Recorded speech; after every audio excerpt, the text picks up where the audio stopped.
following a broom around after like you for the last 8 years, I've learned a couple of things. Ever spent a Saturday stuck in school, staring at gum fossils under your desk and wondering if time actually stopped?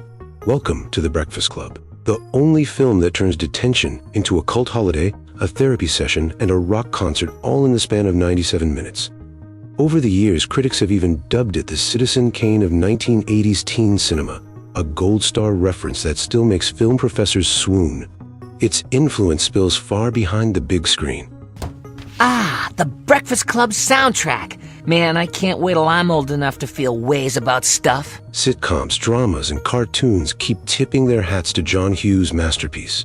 You know what I got for Christmas? It was a banner year at the Bender family.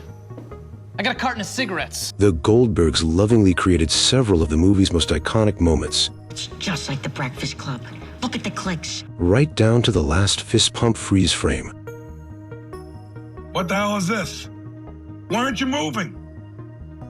Stop it! While Riverdale laced its tribute with an extra wink of nostalgia, Archie Andrews' mom in the series is portrayed by Molly Ringwald. Today, we're blowing up the rumor mill, sprinkling confetti on cinematic legends, and answering the age-old question, can boredom change history? Grab your trench coat, tuck in that Letterman's jacket, and let's storm the halls because Mr. Vernon just locked the doors and lost the sanity pass. First surprise, the school itself is practically a ghost story. Haunted hallways. John Hughes didn't bother with a climate-controlled soundstage. Instead, he opted Maine North High, an abandoned school where the cafeteria still smelled faintly of stale tater tots and a trophy case that displayed triumphs of kids long vanished. Or maybe they were abducted by aliens, judging by the dust. Crews evicted raccoons from the boiler room and patched floorboards that groan like ex-teachers haunting their old post. Remember that sprawling two-story library? Pure gym cosplay. Plywood stacks, paper-mache encyclopedias, basketball hoops hiding just off camera. To crank the weirdness up another notch, local SWAT teams ran drills after sunset, meaning actors occasionally had to sidestep riot shields on their way to craft services. Spooky meets sporty, and the strangest extracurricular mashup ever. But architectural creepiness is nothing compared to the casting earthquake that hits next. Casting chaos. Originally, the future Mighty Duck himself, Emilio Estevez, Emilio Estevez, the Mighty Duck Man, I swear to God, I was there! was set to brood as Bad Boy Bender, until Hughes realized no one could convincingly rock a varsity jacket. Cue musical chairs. Estevez bulks up to play wrestler Andrew, and producers fish a scruffy theater kid named Judd Nelson out of New York. Legend claims he rolled into the audition late, trench coat flapping, propped his boots on the desk and muttered, "Wake me when you're interesting." Everyone froze. Hughes grinned. Casting director Jackie Birch later revealed Hughes already pictured Nelson's smirk on locker rooms across America. He just needed that one disrespectful shimmy to seal the deal. Moral? Sometimes tanking the interview lands you the gig of a lifetime. Nielsen's in-your-face energy didn't cool once the cameras rolled. If anything, it detonated. I know. I feel all empty inside. Method mayhem. Some actors dabble in method. Judd Nelson devoured the manual and asked for seconds. He slept in character, chain-smoked unfiltered cigarettes, and seasoned every sentence with sarcasm. Got ugly, lazy, and disrespectful. Shut up! When Molly Ringwald's real-life mom visited set, Nelson uncorked a quip rated "Parents Panic," sending her straight to John Hughes. Pink slip papers materialized, but the young cast formed a human shield. Keep him. The friction is cinematic rocket fuel. Hughes relented, though he later claimed Nelson gave him permanent heartburn. Eat my shorts. Production assistants breath mints because Bender's on-screen sneers came with genuine smoke clouds. Dance Rebellion. Day 11 at lunch. The cast cracked open a boombox the size of a suitcase, hit play on The Clash, and unleashed moves that looked like PE class colliding with midnight karaoke. Hughes, wandering the hallway, nearly spit his Dr. Pepper. Hold that chaos. Tomorrow on film. Next morning, cameras rolled, and Teen Angst's cardio history was born. Nelson muttered, "Hallmark cheese," and lurked in the background. The montage may be messy, but that's exactly why it spawned 10 million GIFs and an entire TikTok challenge called Bender Shuffle. But behind the goofy moves lurked a script so dark, studio executives needed nightlights. Dark draft and lost footage. The first draft was brutal. Bender hiding bruises, Allison sewing silence into her sleeves, Brian dangling from a GPA thread. Executives begged Hughes to sprinkle sunshine. He carved away some of the bleakness but left plenty of scar tissue. Even juicier, a 50-minute director's cut once existed featuring deeper backstories and a rumored Claire-Brian almost kiss. Over decades, film historians mounted treasure hunts worthy of Indiana Jones, combing Universal vaults, emailing retired editors, crowdfunding find the footage bounties.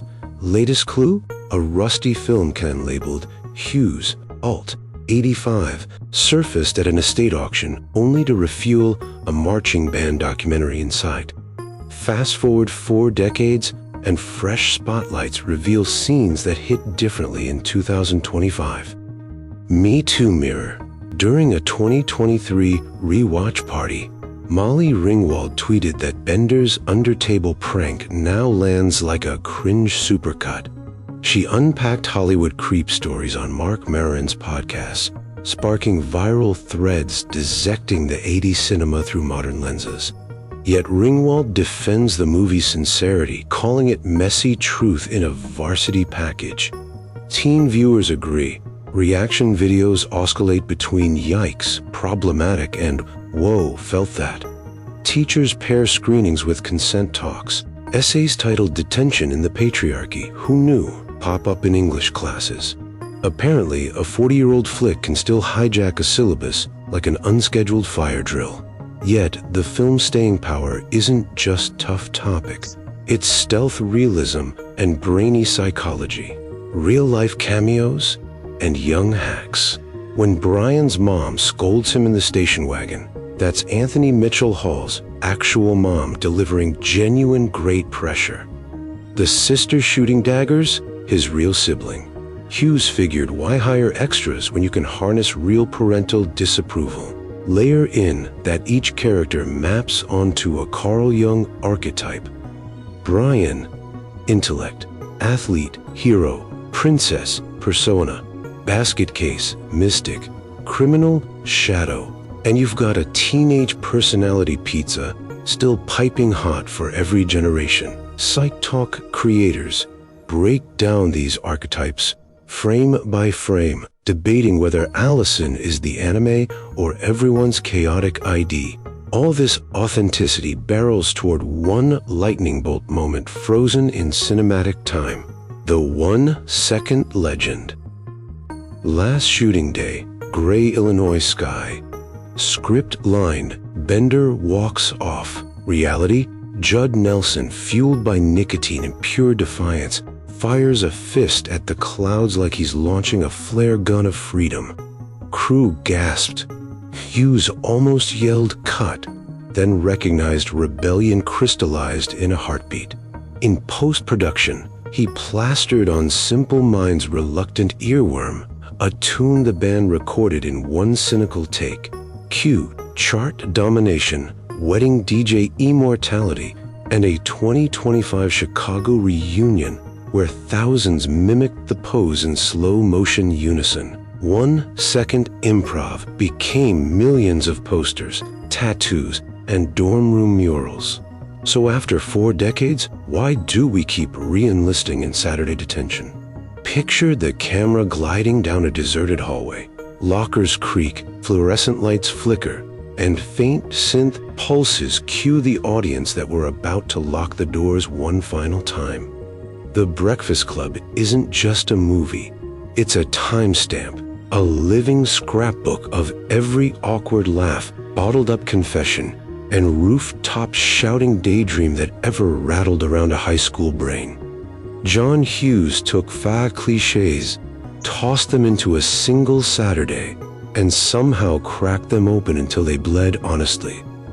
Even now, decades later, you can drop the Simple Minds drumbeat anywhere on Earth and watch strangers pump a phantom fist in unison. So here's the final bell. You might outgrow your Letterman's jacket, burn your old mixtapes, or forget the combination to your locker. But the raw pulse of teenage rebellion never really graduates. That's why the film keeps enrolling new classes year after year, because everyone at some point has felt trapped in a room full of labels, just waiting for somebody to say, "We're all pretty bizarre. Some of us are just better at hiding it." Roll credits, cue the echo of sneakers on linoleum, and let the freeze frame remind you, every once in a while, a moment in detention can last forever.